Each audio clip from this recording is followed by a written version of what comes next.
Alright, starting out with NuWave recipes. And I want to show you how to cook a whole chicken in a NuWave Primo Grill Oven.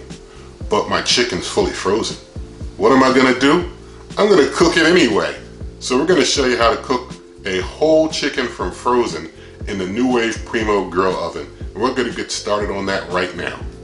Alright, so here we have our fully frozen chicken fresh out the freezer, or fully frozen out the freezer. It's not very fresh right now. Anyway, in addition to the frozen chicken, I'm just going to use some of this poultry seasoning. I've got some Old Bay. I've got some 100% Italian extra virgin olive oil I'm going to use also. So first order of business is to get the chicken out. Now when I froze this chicken, I did truss it when I froze it. So it's already been trussed just to keep it from moving around too much or anything.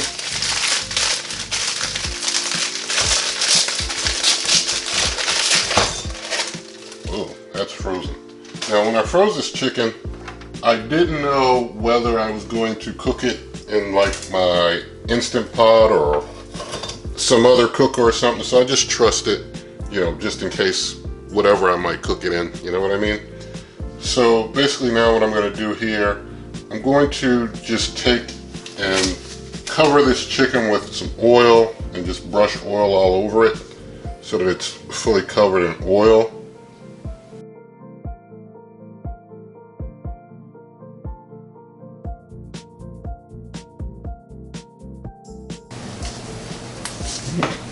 Spilled a little much there, but that's alright.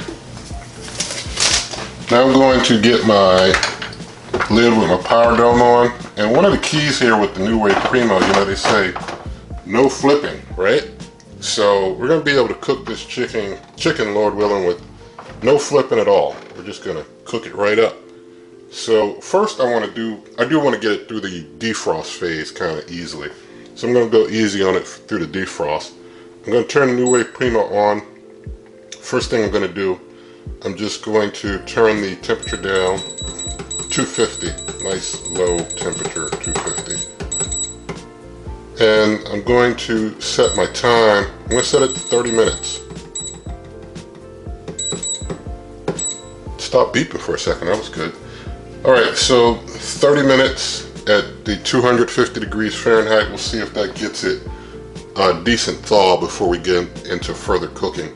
So I'm going to go ahead and start with that, and I'll bring you on back in 30 minutes. I do have top and bottom heating elements at 50%. Alright, so we have 20 seconds left in that first 30 minutes at 250 degrees, 50% on top and bottom of the cooker just to get things thawed out. So we're going to, once this ends, we'll continue to cook, of course, at hotter temperatures to get things knocked out now that it should be pretty well thawed. So turn that off there and remove the power dome. And now I'm just going to slightly move the chicken. I don't want it to get fused to this part of the grill plate. So I'm just moving it just a little. Maybe it'll give me a little cross action even. We'll see. But going to put the probe in now. We're going to do a probe cook for the duration of this cook. I'm going to get my probe through a hole. Now I'm just going to stick it down deep in the breast. Wow, and it's still pretty frozen in there. It's like hitting an ice block, just trying to press it down into the breast. So I'm basically pressing down in the ice to get this probe into the breast deep. But I think it's deep enough to get a read at least. So we'll try and work with that. So probably could have cooked it a little hotter. Well, that's not going to work because it's going to hit the top of the power head. So now I got a excess spot in there in my chicken, excess hole. I'm trying to get it in here. Can't get it as deep as I want. So you probably can start your thawing probably, 300 for 30 minutes if you want to try that. That'll probably get it even more thawed. I just didn't want to overcook it while it was still in its thaw phase. But now I've got my probe, I guess, in there fairly decent. And so we're going to turn it back on. I'm going to make it 350 at this point, and I'm going to do a probe cook. And I want to take the temperature of the meat up to 175 to get it good and done. So at this point we'll just see how long it takes, bumping it up 100 degrees up to a cook temperature of 175 degrees Fahrenheit, 50% on our top and bottom heating elements. And I'm going to just up the temperature a little bit. I'm going to go back to my temperature. I'm going to do more than, well, I guess I'm going to turn it off because it won't let me do anything else. So I'm going to turn it off, turn it back on. I'm going to up the temperature. I guess we can let it go at the 360, but I'm going to just let it do that. Let it go 360. And now I'm going to do my 175. I was hoping it would be a bit more thawed at this point, but we see what it did at 250. You probably, maybe do 300 for your thawing phase and see what you get with that. But we got 175 as our target temp, and so we don't have to worry about time. We know it's cooking at 360 degrees Fahrenheit. So I'm going to start with that. And we see that the chicken is just a mere 33 degrees. So the 30 minutes at 250 was definitely insufficient. Definitely come at it a little hotter to start. We'll let this cook run, and we'll see how long it takes from this point, now that it's basically fully frozen, or not fully frozen, but inside it's frozen, and we're cooking at a bit of a hotter temperature.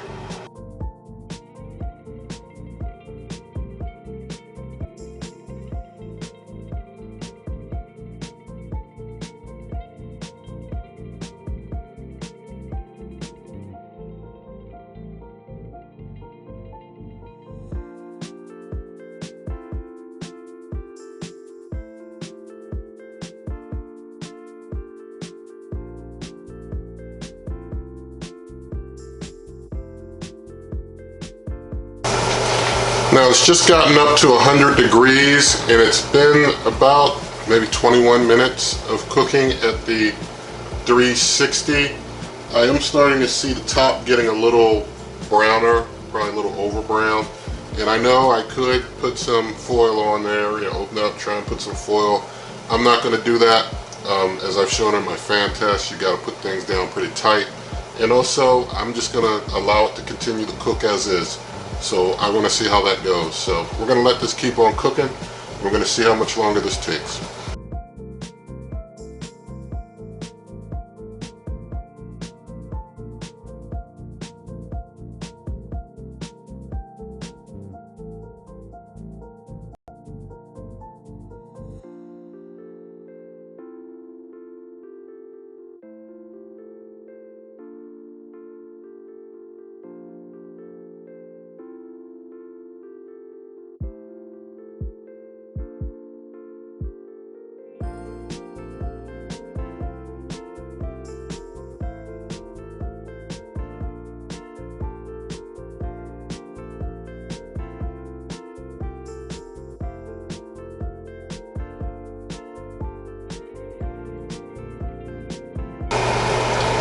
Alright, we have been going for over 50 minutes, almost an hour at this point, and looks like it's getting near done.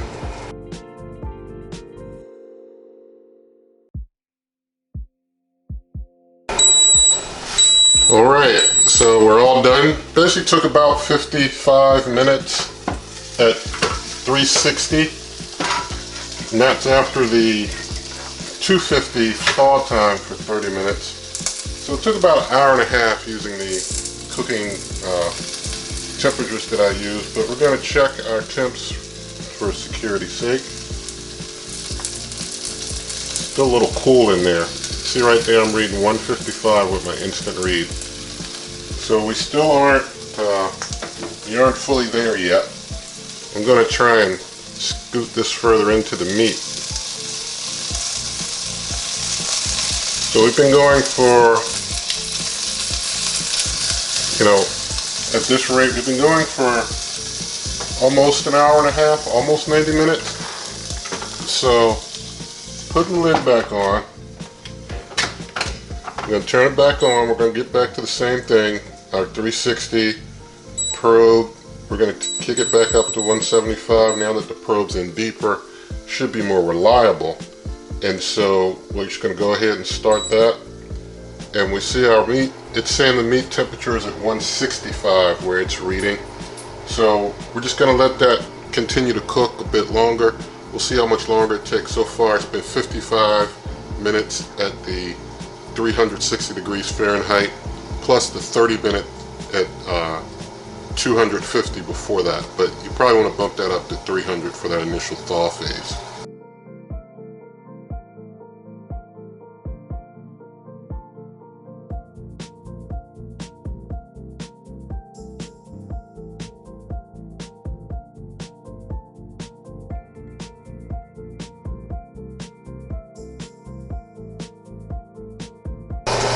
Alright, so another 8 minutes have passed and we're at 174. We'll see if this is good enough. And basically at this rate you've got your 55 minutes before plus the 30 plus another maybe 8-9 minutes. So let's just say, you know, maybe about an hour. Probably if you start at 300 for the first 30 minutes to thaw it out, then throw the probe in. Probably going to take you about another hour at 360 to get it fully cooked maybe. So we'll see if this finishes up here in a moment. Just 1 degree to go. We'll see if it hits that here. We're at 9 minutes past in this additional time. I guess we call it overtime to make sure that our chicken's safe to eat.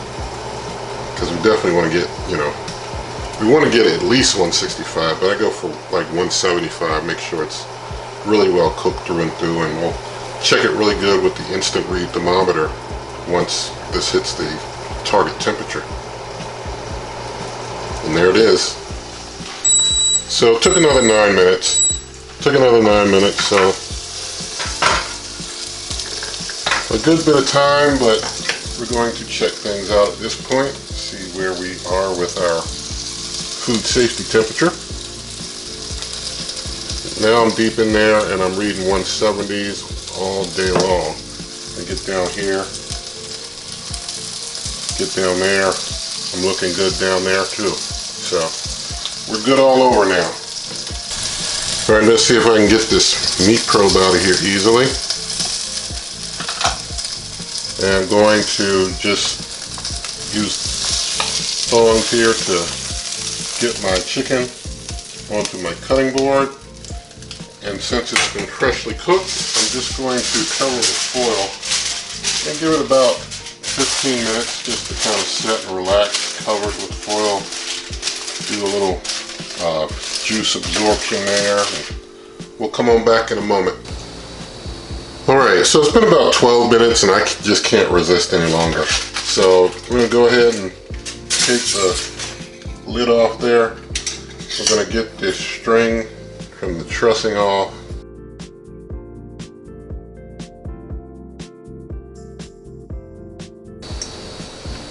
Alright, so we got some string out the way. I'm going to just go ahead and cut into the breast. I think the top didn't get, didn't get too overdone. That's one thing I do like about starting at 250 instead of 300. I do feel, if I'd started at 300, my top probably would have been browner, and I'm not really wanting to try and throw foil in there and all that stuff. So looks really done. The meat's really done in there. So we're just gonna sorry about that. Let's get some meat freed up for taste testing. But you can see things are really well cooked in there.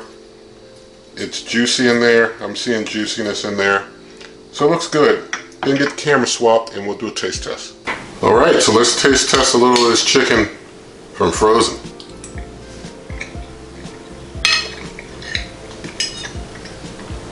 Pretty good. I want to taste some of the meat with the skin.